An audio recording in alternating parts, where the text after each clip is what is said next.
Assalamualaikum warahmatullahi wabarakatuh. Perkenalkan, kami dari kelompok 10 akan menjelaskan mengenai delik-delik khusus dalam KUHP yang beranggota yang pertama yaitu Dewi Sartika Wulandari dengan NIM 101190128. Yang kedua, Endera Alfiani Fatikasari dengan NIM 101190131. Yang ketiga, Erisa Febriana Malfiroh dengan NIM 101190132. Yang pertama, mengenai delik terhadap kesusilaan. Secara umum, tindak pidana kesusilaan diartikan sebagai tindak pidana yang berhubungan dengan masalah kesusilaan atau etika. Hal ini menunjukkan bahwa menentukan batasan mengenai kesusilaan tidaklah sederhana atau mudah.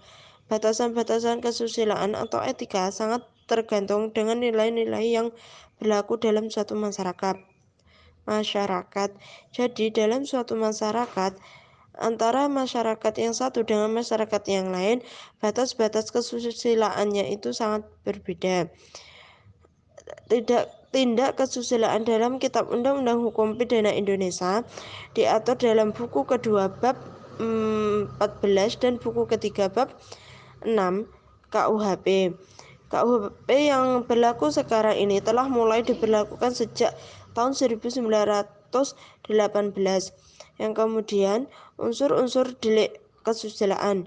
Dalam KUHP pasal 281 disebutkan bahwa dihukum dengan hukuman penjara selama-lamanya 2 tahun 8 bulan atau denda sebanyak Rp300. Maka yang menjadi unsur dari delik kesusilaan adalah yang pertama, unsur barang siapa.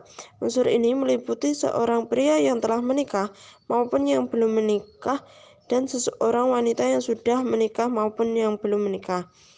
Yang kedua, dilakukan dengan sengaja. Berarti melakukan perbuatan yang bertentangan dengan kesusilaan dan sengaja dilakukan oleh seseorang. Unsur yang ketiga yaitu perbuatan tersebut melanggar kesusilaan. Yang keempat, dilakukan di muka umum. Jadi, tindakan ini dilakukan di muka umum.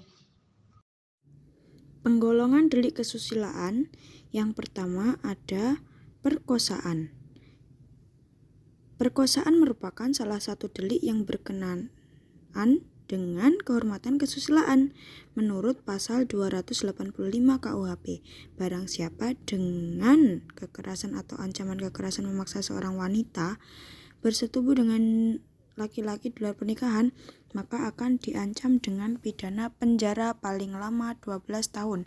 Yang kedua ada pornografi. Pornografi itu adalah berarti tulisan, gambar, patung, atau barang pada umumnya yang berisi atau menggambarkan sesuatu yang menyimpang secara asusila. Yang ketiga ada zina, yaitu menurut pasal 284 ayat 1 KUHP, seorang yang melakukan tindak pidana zina maka diancam dengan pidana penjara yaitu 9 bulan. Delik terhadap harta kekayaan. Pengertian delik harta kekayaan adalah kejahatan terhadap harta kekayaan, yaitu kejahatan-kejahatan yang dilakukan oleh seorang terhadap harta kekayaan milik orang lain, yang mana kejahatan ini dimuat dalam buku 2 KUHP, seperti perampokan, pemerasan, dan juga pencurian. Nah, unsur-unsur yang ada dalam delik harta kekayaan itu, yang pertama ada pencurian, yaitu mengambil barang orang lain untuk menjadi miliknya. Yang kedua ada pemerasan, yaitu memaksa orang lain dengan kekerasan untuk memberikan sesuatu. Yang ketiga ada pengancaman, yaitu memaksa orang dengan ancaman untuk memberikan sesuatu. Yang keempat ada penipuan, yaitu dengan membujuk orang lain dengan tipu muslihat untuk memberikan sesuatu. Yang kelima ada penggelapan barang. Yang keenam ada merugikan orang berpiutang. Yang ketujuh ada penghancuran atau perusakan barang. Adapun penggolongan delik harta kekayaan itu sendiri Ada dua, yaitu pencurian dan juga perusakan barang. Pencurian itu masuk dirumuskan dalam pasal 362 KUHP yang unsur-unsurnya meliputi mengambil barang-barang milik orang lain dengan tujuan melawan hukum. Pencurian merupakan delik formil. Perusakan barang diatur dalam buku 2 tentang menghancurkan dan merusakkan barang. Yang selanjutnya yaitu delik terhadap perseorangan. Pengertian delik perseorangan. Kepentingan hukum perseorangan adalah kepentingan hukum dari seseorang, tetapi gangguan terhadap kepentingan hukum ini telah melibatkan kepentingan umum. Selanjutnya yaitu penggolongan delik perseorangan. Yang pertama, delik terhadap nyawa.